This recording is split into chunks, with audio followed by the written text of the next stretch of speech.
Welcome. Today, we step into the ancient art of stillness. In the heart of every Japanese garden, rocks are more than decoration. They are the bones of the earth, quiet storytellers. Through the eyes of a master, we'll learn how Japanese rock placement transforms space, not with excess, but with perfect intention.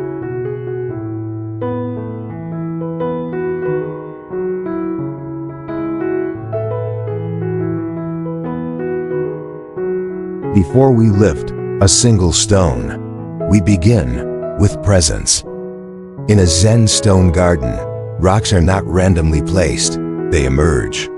From understanding, observe your space, feel the flow of energy. Rocks aren't added, they are revealed. Let the land speak. Before your hands move.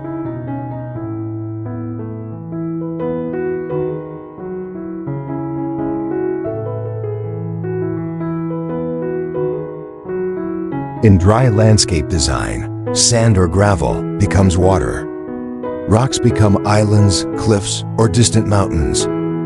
A simple arrangement can suggest an ocean view. The power lies in suggestion. The viewer's imagination completes the story. That's the true mastery of Japanese rock placement.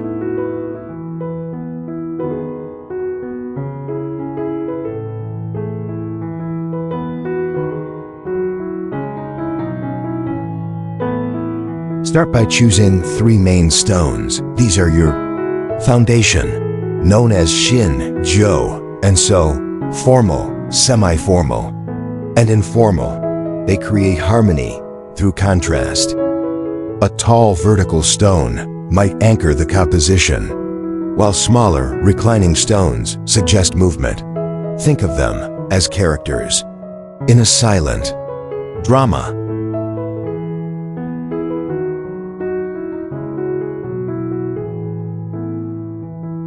In a Zen stone garden, asymmetry is beauty.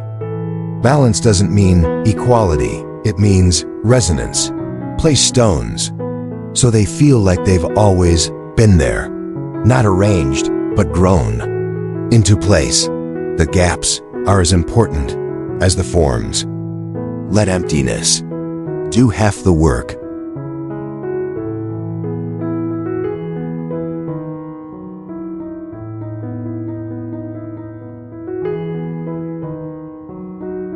Consider how light will fall across your rocks. Morning shadows versus late afternoon glow in dry landscape design. The play of shadow and grain adds movement to the stillness. Choose rough surfaces for deep contrast or smooth ones. For quiet reflection, light becomes your collaborator.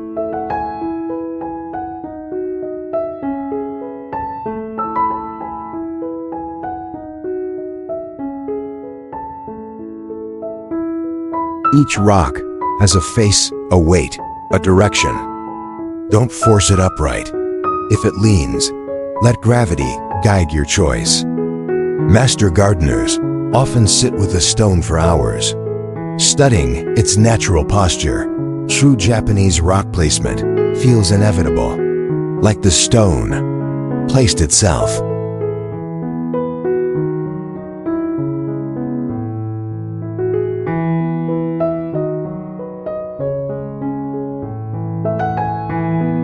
Rocks can form mountainscapes, especially in compact gardens, by layering vertical and horizontal stones. With sloped gravel around them, you suggest ridges, cliffs, and valleys. A Zen stone garden doesn't need a view of Mt. Fuji. It can create one with 2 stones and a rake.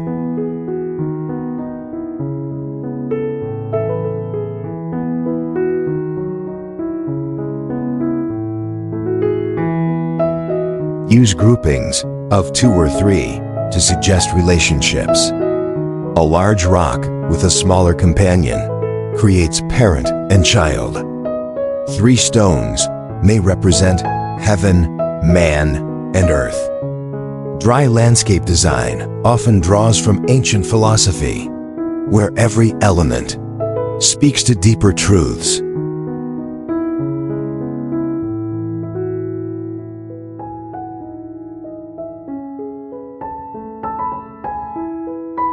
Even empty space should feel sculpted.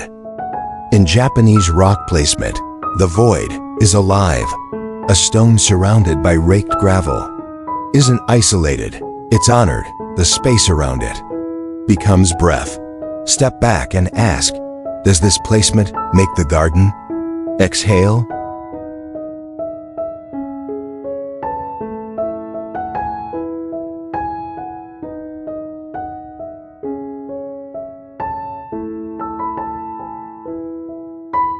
In Zen temples, raked gravel surrounds stones like ripples on a pond. Each line reinforces the form of the rock, never distracting, always enhancing. The act of raking becomes meditation, each stroke a breath. This is dry landscape design as spiritual practice.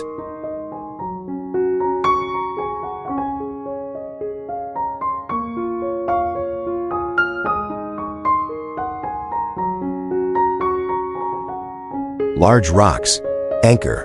They don't move often. Smaller stones, like accents, can shift with the seasons or mood. This gives your Zen stone garden both stability and adaptability. Think of the large stones as elders and the small ones as storytellers.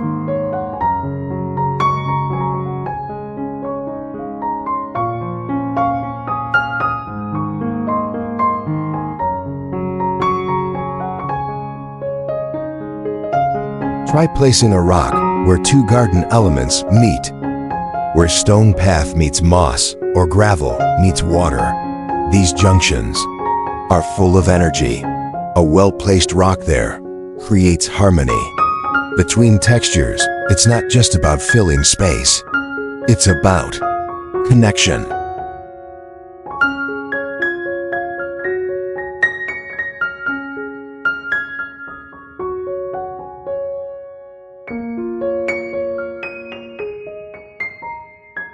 A lone stone placed off-center can become the soul of the garden. It may not shout, but it will draw you in. This is the art of subtlety. Dry landscape design doesn't demand your attention. It invites it, slowly, gently, deeply.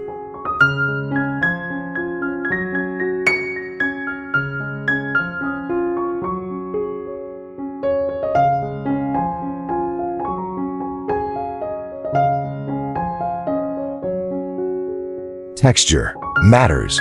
Weathered stones feel ancient. Lava rock, with its porous surface, suggests fire and story. Smooth river stones speak of patience. In Japanese rock placement, texture is part of the tale. What does your rock remember? What has it endured?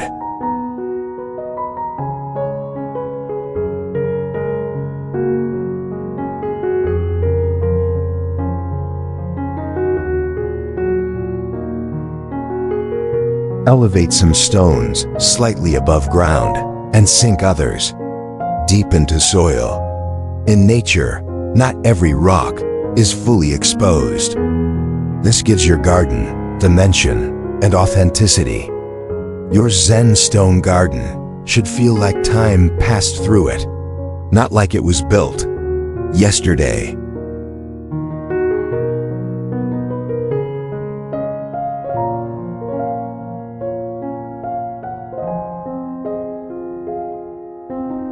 Rocks can also guide movement. Place stepping stones subtly toward a tea hut or bench. Their shape and spacing influence your pace. Some flat, others uneven. They teach mindfulness. With every step, even your feet become part of the design.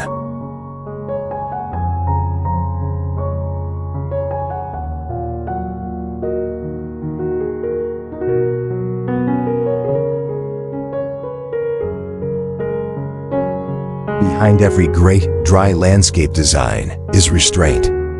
Not every space must be filled. Not every rock must impress. Sometimes, the absence of stone is the most powerful choice. Trust silence. Trust the pause. Let the garden breathe.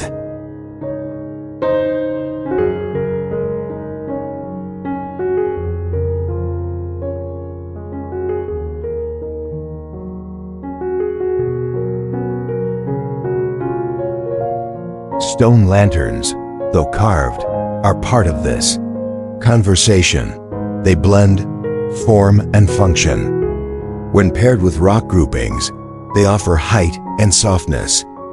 The warm light from within reflects off nearby stones, illuminating their surfaces with reverence and warmth.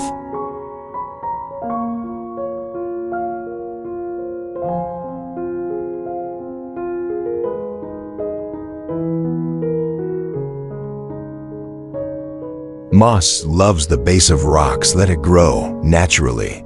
Don't scrub it away.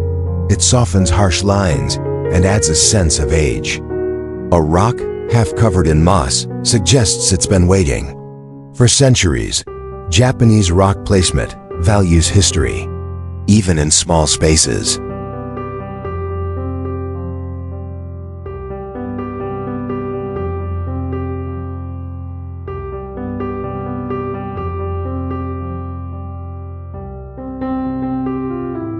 Avoid making patterns that feel too neat or man-made. Japanese gardens honor irregularity. The beauty of dry landscape design lies in imperfection, a stone, a little askew, or an unexpected curve in the gravel. These make the garden feel alive.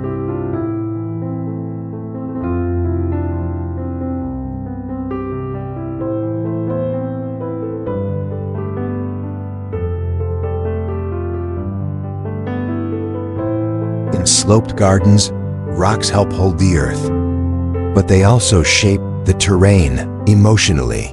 A descending path, lined with stones, feels guided, supported.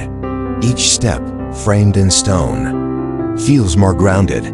Let form follow function, but let the spirit lead.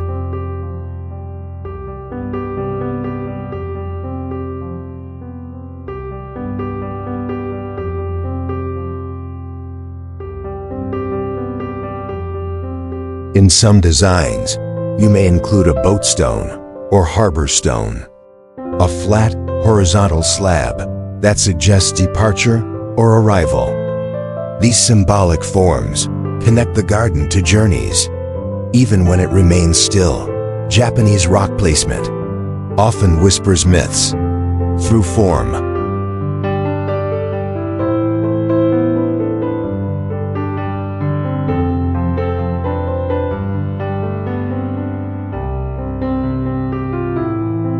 Use stone to frame views from a seated position. A triangle of stones might guide the eye toward a maple tree or a distant lantern. Dry landscape design doesn't always point the way. With paths, it guides. With sightlines, it says, "Look here. Feel this."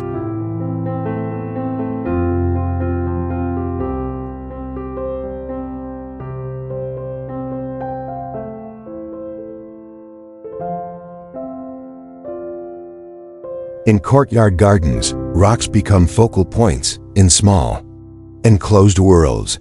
A single upright stone, carefully placed, can turn a tiny space into a temple. It's not the size of the rock, it's the clarity of its purpose that creates peace.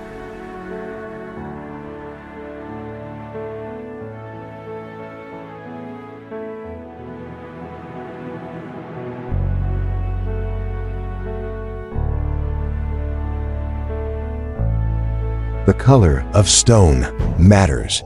Deep gray for solemnity, warm beige for softness, rust-streaked granite for character. Match the stone, not just to your soil, but to your intention. Your Zen stone garden should feel like an extension of your spirit.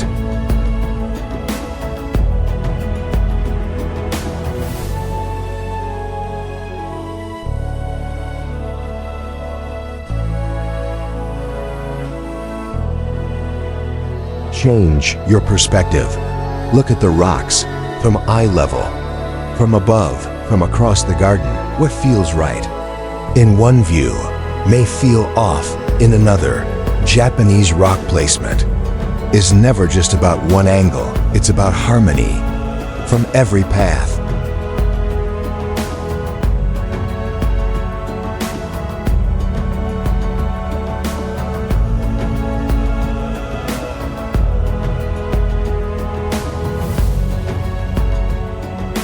Add seasonal context. In spring, place a stone beneath cherry blossoms to catch fallen petals. In winter, frame a stone so it holds snow like a crown. Let your dry landscape design shift with the seasons. Let it participate in nature's rhythm.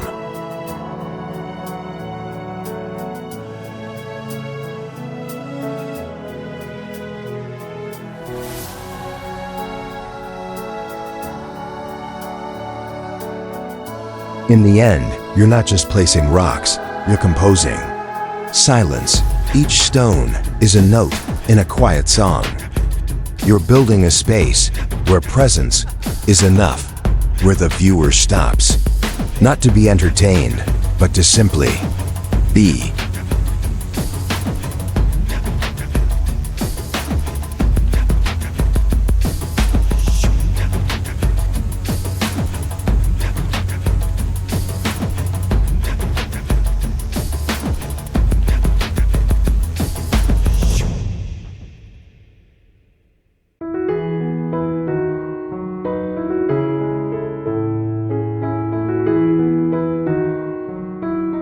Thank you for walking this quiet path with me. May your stones speak, your gravel ripple, and your spirit rest easy. In every placement, if this brought inspiration or peace, I invite you to subscribe, like, and join me again for more journeys into tranquil design.